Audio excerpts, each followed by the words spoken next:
আমরা আমাদের যাপিত জীবনে নিজেদের ভুলগুলোকে, নিজেদের দোষগুলোকে খুঁজে না বের করে অপর পাশের মানুষটার দোষগুলো, অপর পাশের মানুষটার ভুলগুলোকে খুঁজে তাকে দোষারোপ করতে থাকি, কিন্তু নিজেদের দোষগুলো কখনোই খুঁজে বের করার চেষ্টাও করি না।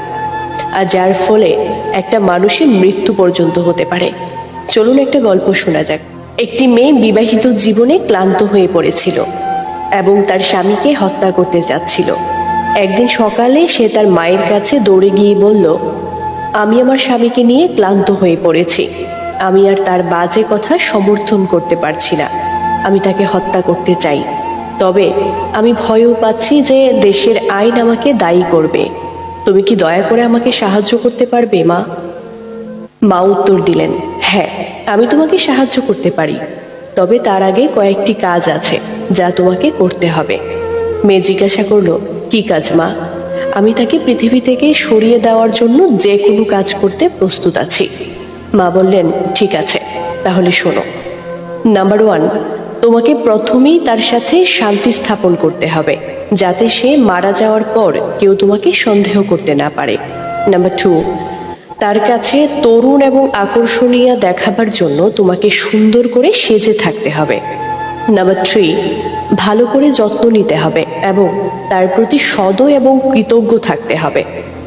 নাম্বার 4, তোমাকে হিংসা কমিয়ে ধৈর্য ধরতে হবে, বেশি মনোযোগী হতে হবে আর শ্রদ্ধাশীল হতে হবে। প্রয়োজনে নিজের টাকাও তার জন্য ব্যয় করবে এবং তার উপরে রাগ করা যাবে না।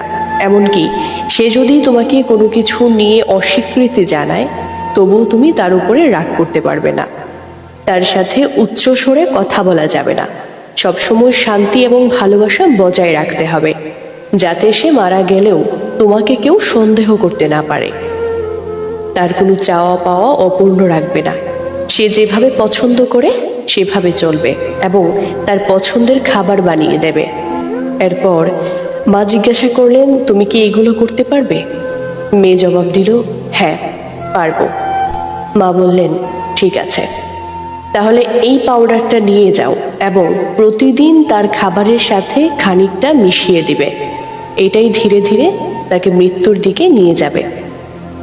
30 দিন পর মেয়েটি তার মায়ের কাছে ফিরে এসে অত্যন্ত দুঃখের সুরে মিনতি করে বলল, মা, এখন আর আমি আমার স্বামীকে হত্যা করার কোনো ইচ্ছা পোষণ করছি না।